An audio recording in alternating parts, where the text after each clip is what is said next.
எனக்கு ஆசை இருக்குமா இருக்காதா? உனக்கு இருக்கா? ஆனா எந்திரிக்கிறது இல்லையா? அது எந்திரிக்குதா எந்திரிக்கலைங்கிறத நீ கேட்கக்கூடாது. சரிப்பா. எனக்கு ஆசை வந்தது. அப்ப எங்க அப்பனை போய் அப்பாப்பா எனக்கு பொண்டாட்டி கட்டி வை, எனக்கு ஒரு வண்டி வாங்கி கொடு. பப்பக்கிட்ட கேக்குறேன். கேளு கேளு. எல்லாம் ஜோடியா போகக்குள்ள எப்படி போறாங்க தெரியுமா?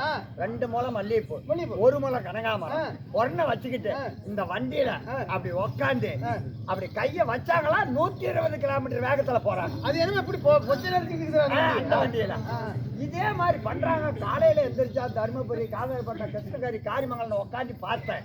அதனால எங்க அப்பனை போய் எனக்கு ஒரு பொண்டாட்டி கட்டி வை, நானும் வண்டியில உட்கார செத்து போக மாட்டேன், சச்சு போகறா நீ. அதனால அப்ப எங்க அப்பா என்ன சொன்னாங்க? என்ன சொன்னாரு தெரியுமா?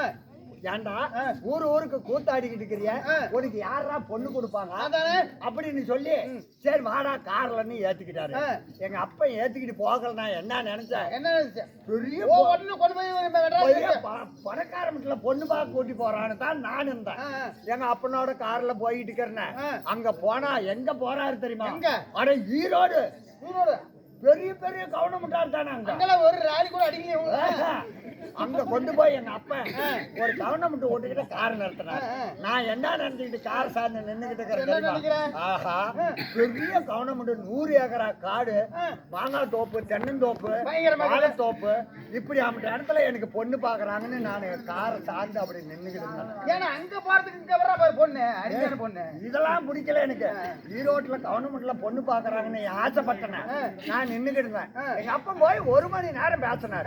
பேசிவிட்டு ஏன்னா வந்தவன் எங்க அப்பா என்ன வந்து கண்ணு பொண்ணு பார்த்தேன், பொண்ணு கொடுக்கலன்னு சொல்லணுமா சொல்லக்கூடாது?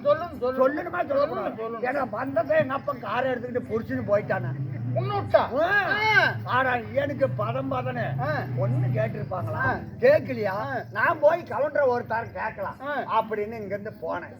ஏங்க கவுண்டரா எங்க அப்பா வந்தாரா என்ன உங்ககிட்ட கேட்டாரு? தம்பி உங்க அப்பா எதுவும் பேசல, உன்கிட்ட 15,000 வாங்கிட்டு உன்னை 1 வருஷத்துக்கு ஆளுக்கு வச்சுட்டு போயிட்டாரு. எங்க அப்பனுக்கு எவ்வளவு திமிரு இருக்கும்? கொடுவாளுன்னா அப்பனை வெட்டுவனா வெட்ட மாட்டேன், வெட்டி விடணும். சரி அந்த கோவத்துல பொழுது காட்டணும் வேண்டாம் விட்டுட்டு போயிட்டான் வச்சுட்டானே. கவுண்டர் கிட்ட நான் பொலிசு காட்டணும், சத்தம் போடக்கூடாது. கவுண்டர் கிட்ட நான் பொலிசு காட்டணும்னு சொல்லி கவுண்டர் கிட்ட போய் கேட்டேன். சரி கவுண்டர் நான் வேலை செய்யறேன், சின்ன பையனா இருந்தாலும் அறிவாளி. ஆமா சின்ன பையனா? அப்படி வேலை செய்யறேன் அப்படின்னு 100 பேர் வைப்பேன். 100 பேர்த்த வச்சு வாழை செடி கொத்த, கடுமை செடி கொத்த, தென்னஞ்செடி வெட்டுற எல்லா வேலையும் முடிப்பேன். தென்னஞ்செடி வெட்டி பண்ணணும். சரி அப்படி பார்க்கும் போது கவுண்டருக்கு என் மேல பாசம் வந்துருச்சு. கவுண்டருக்கு பாசம் வரவா கவுண்டர் சொன்னாரு, ஏ தம்பி நீ நல்ல பையன், நல்லா வேலை செய்யற, இனிமே நீ எங்க வீட்டுல இருந்துக்கா.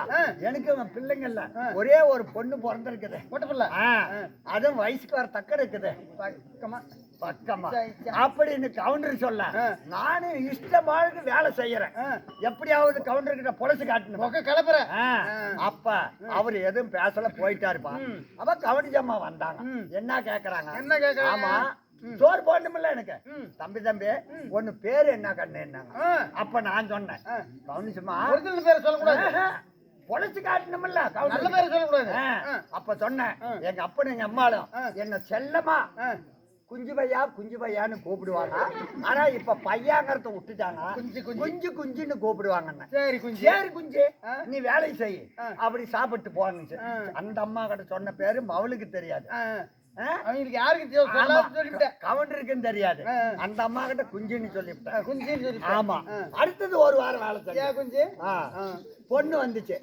அண்ணா ஏங்க உங்க பேரு என்னங்கன்னு கேட்டுச்சு பொண்ணு. ஆமா நான் என்ன சொன்னேன், கடலை மாதிரி தெரியறனா எங்க அம்மால எங்க அப்பனு என்ன கடலைன்னு பேர் வச்சுக்கிறாங்க. கடலை அப்படின்னு கூப்பிடுவாங்க. சரி கடலை நீ வேலை செய். ஆனா இந்த பொண்ணு கிட்ட சொன்ன பேரு அம்மாளுக்கு தெரியாது. சரி அவங்களுக்கு யாருக்கும் தெரியாது. 2 பேர்த்துக்கிட்ட சொன்ன பேரு கவுண்டருக்கு தெரியாது. நான் 1 மாசம் வேலை செஞ்சேன். அப்படி செய்யும் போது பொண்ணு வயசுக்கு வந்துச்சு. அப்படி வயசுக்கு வந்ததுமே அந்த கவுண்டர் கூப்பிட்டாரு என்ன, தம்பி எனக்கு மாமா மச்சன் யாரும் கிடையாது, அதனால நீயே குடிச்சு கட்டி நின்றுட்டாரு. நம்மளால ஓலையில வைக்க மாட்டாங்க, அவங்க வாசல்ல தான் குடிச்சு கட்டி உட்கார வைப்பாங்க. அப்ப நான் சொன்னேன் சரி கவுண்டரா. உடனே போன தென்னை மரத்துல ஏறி தென்னை ஓலை வெட்டினேன், தடுக்கு பின்ன வீட்டுல குடிச்சு கட்டி விட்டேன். கட்டிவிட்டு 3 நாள் அந்த அம்மா உள்ள உட்காந்துக்கிட்டு இருந்தாங்க. சரி. 3வது நாள் கவுண்டர் வந்தாரு. தம்பி பாப்பா ஒண்டியும் படுத்துக்கிட்டு இருக்குது, நீ போய் காவலுக்கு படுத்துக்காட்டு. நீ காவலுக்கு? ஆமா ஆமா, நான் சின்ன பையனா இருந்தாலும் அறிவாளி இல்லையா, சின்ன பையன் நீ. காவலுக்கு படுத்துக்கான. அப்ப நான் நினைச்சேன், அடாடா கருவாட்ட காய வச்சு போனே காவலுக்கு வைக்கலாமா அப்படின்னு நினைச்சுக்கிட்டு உன்னை விட வைக்கணும். நானு ஒரு வாரம் ஐயா கரியா ஊர்ல கரியா குடி விட்டு போயிட்டியா? மாறி பார்த்தாலும் ஊர்ற கொலைய. ஏய் அப்படி போய் உக்காந்துட்டு இருக்கும் போது என்ன இருந்தாலும் பாத்துக்கிட்டு சும்மா இருக்க முடியல. ஒரு வாரமா கவுனிச்சமா போனா அந்த தீனியா என்ன வட்ட பலகாரம் பாயாசம் அப்பளம் பொரியல் பிள்ளைக்கு கொடுக்கறது எனக்கு நீ தான் பக்கம் காவலுக்கு காவலுக்கு 2 பேரும் திங்க பையன் முறுக்கு ஏறிக்கிச்சா, நரம்பெல்லாம் தடிச்சு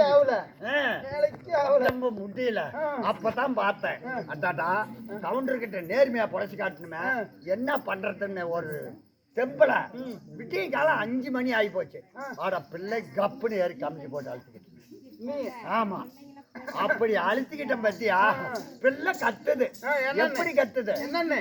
அம்மா ஐயோ அம்மா கடலை அப்படின்னு பிள்ளைகிட்ட கடல் பேர் அம்மா கடை சொல்லுது. ஐயோ அம்மா கடலை கட்டி புடிச்சுக்கிட்டான்னு சொல்லல, ஐயோ அம்மா கடலை அப்படின்னு. அப்ப கவுண்டர் உள்ள படுத்துக்கிட்டு இருந்தாரு. ஏப்பலா நைட்டு கொண்டு போய் கடலை கொடுத்துட்டா, இந்நேரத்துல பசி எடுத்துக்கிச்சாட்டங்குது பிள்ளைக்கு, கொண்டு போய் கடலை கொடுத்துட்டு வாளான்னு கவுண்டர் பேசுறாரு. கடலை கொடு பிள்ளைக்கு அப்படின்னு. அப்ப அந்த அம்மா கிண்ணி நிறைய கடலை போட்டுக்கிட்டு வெள்ளம் எடுத்து வச்சுக்கிட்டு நேரா குடிச்சுக்கிட்டு வந்து இப்படி பார்த்தாங்களே, நான் தான் பிள்ளைய போட்டு அழுத்திக்கிட்டு நீ மேல அழுத்திக்கிட்டு. அத பார்த்த உடனே கவுண்டம்மா பேர சொல்றாங்க. யாருக்கிட்ட? கவுண்டர் கிட்ட. ஐயோ கவுண்டர் ஒடியாங்க தாய்கிட்ட குஞ்சின்னா. ஓ நீ அந்த அம்மா கிட்ட குஞ்சுன்னு சொல்லிக்க. அப்ப கவுண்டருக்கு கோவம் வருமா? வரும். டேய் இவனுக்கு பைத்தியமா புடிச்சுக்கிச்சு, தாய் கிட்ட குஞ்சு இல்லாத என்னெல்லாம் இருக்குங்கிறாரு உள்ள இருந்துகிட்டு. ஆடா இந்தோட தொன்னையை எடுத்துக்கிட்டு ஒடியாங்க தாய் கிட்ட குஞ்சுன்னா கோவம் வந்து கவுண்டிச்சு அடிக்கிறதுக்கு தண்ணியை எடுத்துக்கிட்டு வராரு. ஒருவேளை நாம கட்டி பிடிச்சி படுத்துக்கிட்டு இருந்தோம்னா நம்மள அடிப்பாரு, அடிக்கமாமா அப்படின்னு நினைச்சு ஆளுங்க பூரா 100 பேரும் வேலைக்கு வந்துட்டாங்க. 6 மணிக்கெல்லாம் காட்டுல வேலை செஞ்சுக்கிட்டு இருக்கிறாங்க. நான் என்ன பண்ண, கவுண்டருக்கு இருந்த தப்பிச்சு ஓடணுமே அப்படின்னு சொல்லி இதெல்லாம் பூந்து ஓடுற மாதிரி வரப்பல ஆளுங்க எல்லாம் வேலை செய்யறாங்க. அப்பதான் கவுண்டர் கிட்ட அந்த அம்மா பேர சொல்லி பிடிச்ச. எப்படி? ஐயோ கவுண்டர தாய் குஞ்சு இல்லைங்க, தாயை கட்டி பிடிச்சி படுத்துக்கிட்டு இருந்தவன் பேரு குஞ்சு, அவன் தான் கட்டி பிடிச்சி படுத்துக்கிட்டான்னு. அப்ப அவரு கோவம் வந்துச்சு. ஒருத்தர் வேலை செய்யாதீங்களா, அவன் ஓடி குஞ்ச பிடிக்கிறாங்க. அப்ப கவுண்டர் பேச்ச கேட்பாங்களா? கேட்க மாட்டாங்க. அவன் ஓடி அவன் குஞ்ச பிடிக்க உட்காந்து. அப்ப நான் ஓடிக்கிட்டே இருக்கிறேன். அப்ப பார்த்தாரு கவுண்டரு, டேய் இப்பேற்பட்ட திறமைசாலிக்கு தான் என் பொண்ணை கொடுப்பேன்.